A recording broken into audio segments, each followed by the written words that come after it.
Salut les compagnies. Bon, ça faisait 6 mois que j'avais pas fait de vidéo face caméra, alors c'est le moment de reprendre. Bon, on s'était quitté sur une île la dernière fois, aux Açores, hein, sur l'île Terceira, et on se retrouve sur une nouvelle île, en Corse.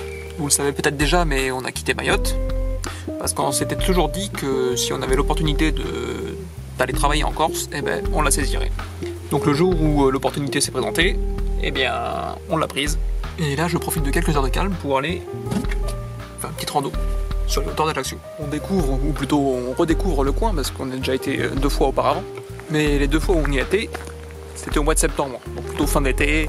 Et donc là, on est arrivé à la fin de l'automne, et on a passé un hiver un peu spécial. Parce que figurez-vous que l'on habite sur un bateau. Ça me trottait dans la tête depuis un bout de temps. Ça faisait déjà quelques mois que je regardais les voiliers sur le Bon Coin, et quand on est arrivé, on a directement visité une dizaine de voiliers, et on est tombé amoureux d'un petit 28 pieds. On l'a visité, on a fait un tour avec le propriétaire, on l'a sorti de l'eau, il était nickel, on l'a acheté, et voilà, on vit dessus. Alors c'est pas grand, hein, ça fait moins de 9 mètres. Faut imaginer une caravane sur l'eau, mais ça nous va parfaitement bien puisqu'on est à 10 minutes du boulot, à 10 minutes du centre-ville aussi, 10 minutes des commerces, on peut tout faire à pied. Bon, par contre, avant de profiter du bateau, il a fallu l'entretenir, le sortir de l'eau. Et ça, je vous l'explique tout de suite. Et avant de profiter du bateau, il a fallu qu'on aille au chantier naval, qu'on le sorte de l'eau, qu'on inspecte la coque, qu'on la gratte, qu'on la ponce et qu'on passe l'anti-fouling. Ce n'est pas une mince affaire, je suis tout bleu, tout dégueulasse. Là, c'est le 2e jour qu'on est au chantier.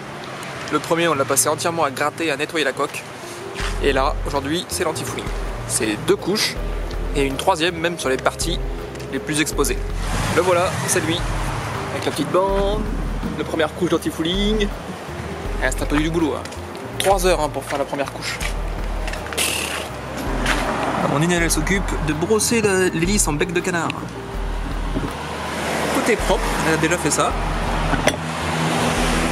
Côté qu'il faut encore faire. T'as encore du courage, c'est bon? Bah, il faut.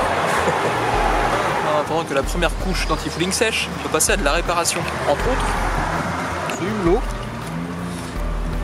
qui, oh là, qui est cassé. Donc il faut recoller tout ça. J'ai nettoyé, dégraissé, déshumidifié, dépoussiéré. On peut passer au collage avec le produit miracle, le Sika. Allez.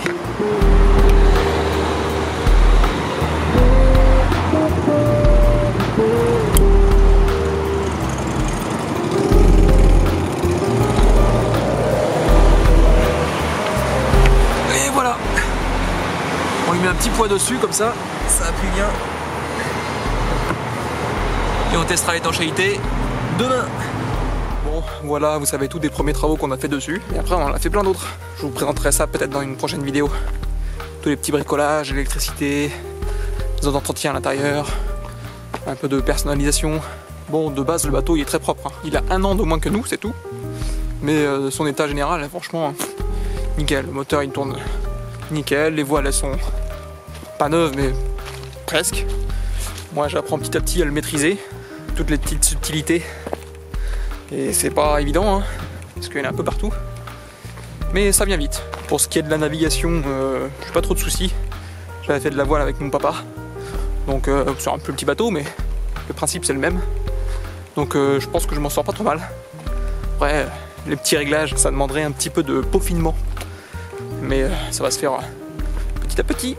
Bref, pour en revenir à notre aménagement, ça s'est fait plutôt calmement. Sauf que cet hiver a été le pire que les Corses aient connu depuis 60 ans, certains diront.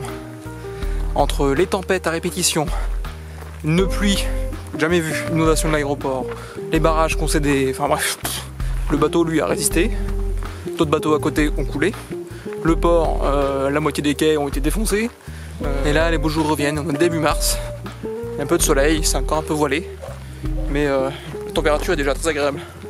Ça annonce de belles sorties en mer. Conclusion, notre nouvelle vie nous plaît beaucoup et laisse présager de belles aventures. Allez, je vous emmène, on va essayer de faire de belles images. Bon, par exemple, après 10 minutes de voiture et un quart d'heure de rando, on tombe sur des points de vue comme ça. Petit lac, pratiquement y bivouaquer. Les fleurs ne sont pas encore sorties, ça sent déjà le maquis. Je sais pas ce que ça va être au printemps, mais ça va être sympa. J'ai menti, il y a quelques petites fleurs. Voilà, petit point de vue sur Ajaccio. Ouais, les derniers immeubles là. Là, c'est tout de suite montagneux derrière Ajaccio, quoi. Il y a de quoi faire des belles randos. Probablement dans la prochaine vidéo, je vous présenterai le voilier.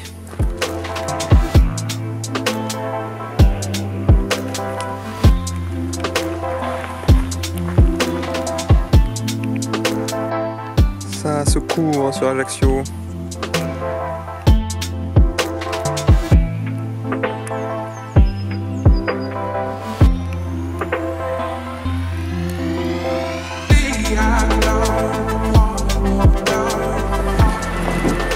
Voilà, je vous laisse ici et à bientôt pour une nouvelle vidéo.